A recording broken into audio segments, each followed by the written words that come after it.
اس رمضان انشاءاللہ ہمیں اپنے دل میں عزم کرنا ہے، ہمیں اپنی نیت یہ رکھنی ہے اور اللہ پاک سے دعا کرنی ہے کہ یا اللہ مجھے استقامت دے، میں اپنی نمازوں کو اس رمضان اول وقت میں ادا کروں گی انشاءاللہ۔ کیونکہ دیکھیں زندگی کے کام کبھی بھی آپ کا پیچھا نہیں چھوڑیں گے، اور عورت جو رمضان میں اتنا کچن کا کام کرتی ہے، گھر کے کام کرتی ہے، بچوں کی اور شوہر کی ذمہ داریاں ادا کرتی ہے، اور بھی بہت سے کام ہوتے ہیں اس کے سر پر، اور تو وہ ان کو بخوبی انجام دیتی ہے، تو اس پر اس کو ڈبل گنا اجر ملتا ہے۔ لیکن اس کے ساتھ ساتھ پہلے آپ لوگوں کو کیا چیز رکھنی ہے؟ اپنی پریورٹی میں آپ کو یہ رکھنا ہے کہ مجھے نماز کس وقت پڑھنی ہے، قرآن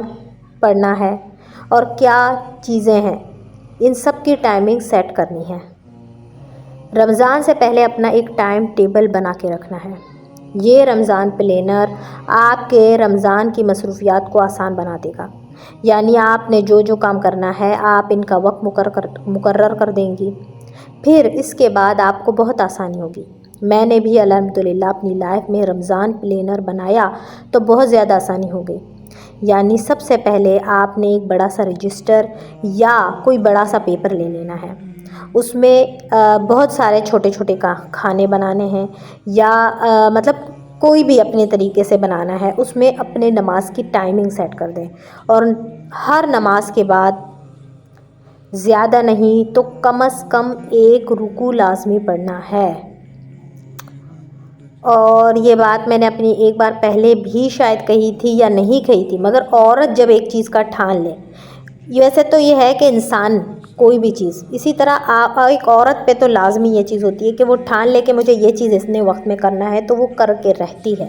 اور اللہ پاک کی مدد بھی اس کے ساتھ ہوتی ہے بے شک، مگر اس کو خود بھی ٹائم ٹیبل سیٹ کرنا آ جاتا ہے۔ اسی طرح آپ اپنے جب اس پیٹرن کے مطابق چلیں گے، جب یہ شیڈیول آپ نے بنا دیا ہے، مطلب مجھے کس طرح چلنا ہے، اپنی نماز کی ٹائمنگ سیٹ کرنی، نماز کے بعد کتنے دیر مجھے جائے نماز پہ بیٹھ کے مطلب قرآن کو کتنے دیر پڑھنا ہے، کتنے اذکار کرنے ہیں، کس طرح کرنا ہے، اسی طرح چلتے پھرتے بھی آپ نے اذکار کرنے ہیں، اپنی زبان کو اللہ کے ذکر سے تر رکھنا ہے۔ دیکھیں ہم میں سے بہت سی خواتین ہیں جو کہتی ہیں نہیں پہلے کچن سمیٹ لو، اس کے بعد پھر نماز ہو جائے گی، یعنی آپ نماز کو پیچھے رکھ رہے ہیں۔ آپ نماز کو پیچھے نہ رکھیں، نماز کو اپنے اول وقت میں ادا کریں۔ ایک چھوٹی سی مثال دیتی ہوں میں آپ کو۔ فجر کی اذان ہو گئی ہے، سحری وغیرہ کے سارے برتن اٹھا لیا آپ نے، آپ پھر بھی کہیں گی نہیں پہلے کچن سمیٹ لیتی ہوں، پھر اس کے بعد ٹائم ہے ابھی فجر کے لیے۔ نہیں، آپ نے ایسا نہیں کرنا۔ آپ نے اذان سن لی ہے، آپ جائیں پہلے وضو کریں، نماز پڑھیں، نماز کے بعد فوراً جگہ سے نہیں اٹھنا، یہ نہیں سوچنا کہ ابھی میرا کام رکھا ہوا ہے، کیونکہ یہ ہمارا ذہن بھی یہی ہے نا، اسی طرف اٹکا ہوتا ہے۔ اور یاد رکھیں شیطان کا یہ ایک وار ہوتا ہے کہ عورت کو بار بار یہی چیزیں یاد کرا رہا ہوتا ہے کہ آپ نے یہ کام کرنا ہے، یہ چھوڑا ہے آپ نے پیچھے آ کر، اور یہ کام آپ کو پیچھے کرنا ہے۔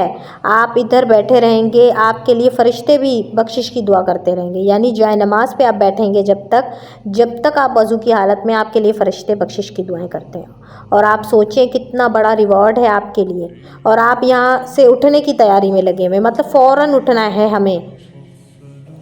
اور فجر اور عصر کے وقت یاد رکھیں یہ فرشتوں کے نزول کا ٹائم ہے، تو آپ کو فجر کے نماز کے بعد بیٹھ کے کم از کم